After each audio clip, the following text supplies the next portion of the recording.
Colgate team that coming off of a big series win at RPI. Yeah, I mean they're playing their best hockey at the end of the year. There's no doubt about that. They're a preseason top four in our league, so I think not only myself but all the coaches in our league respect respect their team, and they just went in and beat a very good team in their building. So there's a lot to be said for that. Were you surprised how much they struggled this year? They were last place teams. They were picked, obviously they have a lot of returnees and several NHL draft picks. It's a tough league. It's a tough league. A lot of close games. Within the league. So I mean, you never know what to expect in our league. So I mean, I don't think you go into the season, surprised by anything. To say. As a reminder to the team, can you point to the fact that 3 underdogs won last weekend, just to not get ahead of anything and one game at a time? Well, yeah, I mean, I don't think that is not a concern of mine, lack of respect, so to say, of opponent.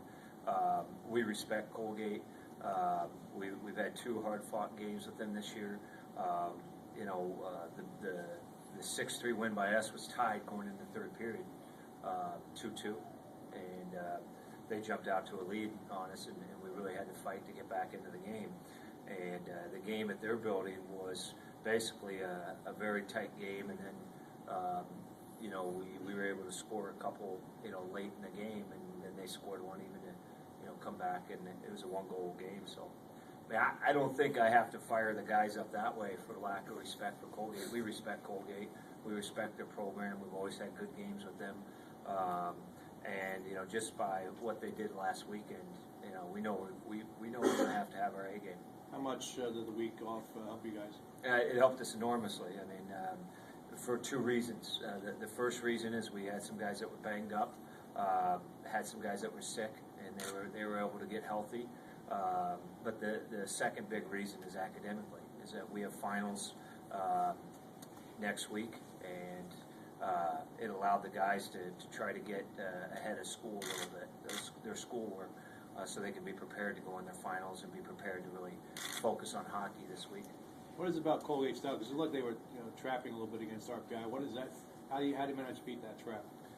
You have to take care of the puck. I mean, they did have a lot of 4 and 5 guys back when we played them earlier in the year.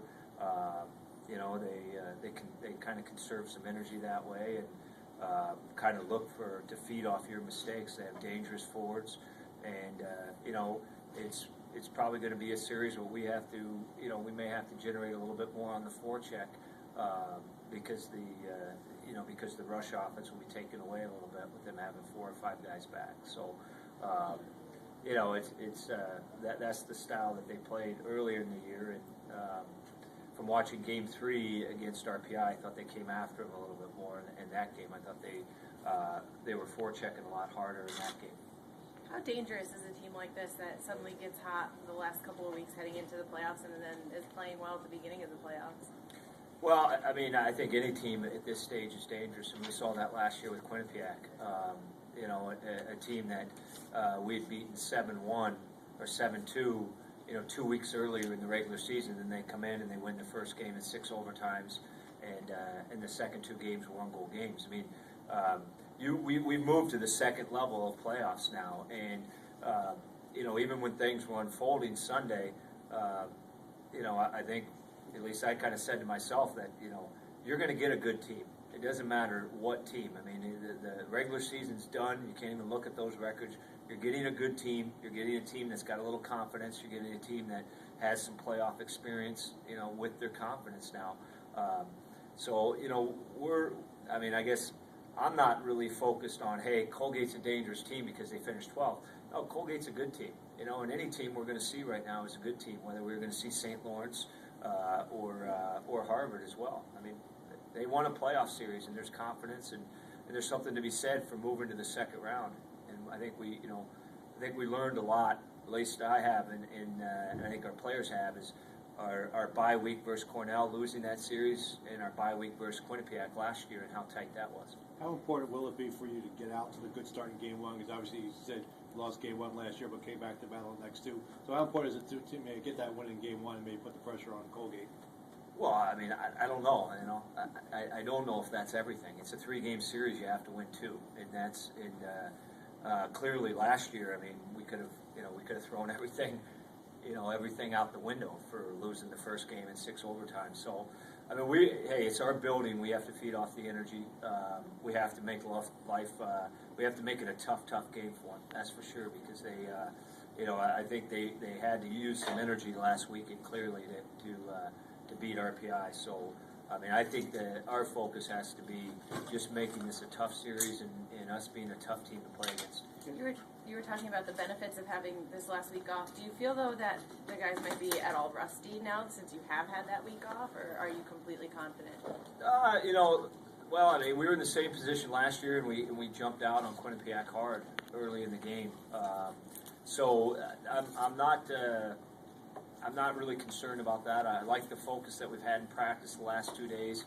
I think it was really important for us to refresh and re-energize, and I could see that we've done that. So the bye was perfect for us. Whether it means success this weekend or not, I don't know. But I can tell you that for the timing of it for our team, I think it was a good time for it. Talk about the senior class and the leadership that they bring to the team, especially with the bye week and getting ready for this weekend. Well, it's been our most successful class in our program's history, and I think they're the guys that probably deserve the most credit. For our team staying focused all season long and being up for the challenge of each and every game and taking it one game at a time. And I think our seniors have obviously they've won 2 playoff series in their career, and they've been in the bye situation twice now. So I think they do bring a lot of experience into this bye situation and into the playoffs. Daniel Carr has been a force this year, especially on the power play. Just talk about his importance in helping the team beat the nation's top power play unit. Well, I mean, Dano has got a very good release, and he's a very smart hockey player. And those are 2 things that can, make for a pretty special hockey player. That being said, what makes Dan go is his work ethic. If he didn't work as hard as he did, I don't think he'd get near the opportunities. I don't think he'd get near the ice time, and I don't think he'd be successful. So I've kind of said all along that with Josh and with Dan's success this year, it's all driven by their work ethic. If they work hard each and every shift, their talent's going to come through. If they don't, it doesn't come through. Nolan's status for this weekend? He's a go. He's been full contact in practice this week. Well, We have outside of Mike Inglesby, we're healthy. Will anything short of this ECAC title be considered a disappointment for this team? I don't know. I mean, I don't want to even think about that. I just want to think about Game 1 with Colgate because we're going to have our hands full enough, and I think if you look at it that way, you're going to put a lot of pressure on ourselves. We just want to make sure that we bring our A game and hope that it's good enough Friday night, and then move from there. Who are some of the dangerous players you worry about at Colgate? Well, I mean, I think they have 4 or 5 forwards that are really good. Breezewall has got a lot of speed, and he's good one-on-one. I thought Day got really good as that series went on with RPI, winning face-offs, and then Mayer, I think, had a really good series. I don't think he had a great regular season, but he had a good series. Look, they have 6 draft picks on their team. I mean, they got some guys that can play.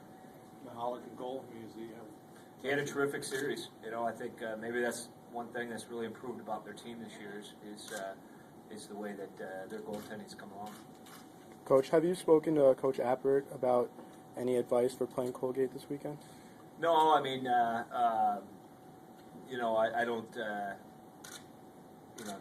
Not that I wouldn't respect it. It just, I think there's some things in the coaching fraternity that you probably don't do. So no, we haven't spoken.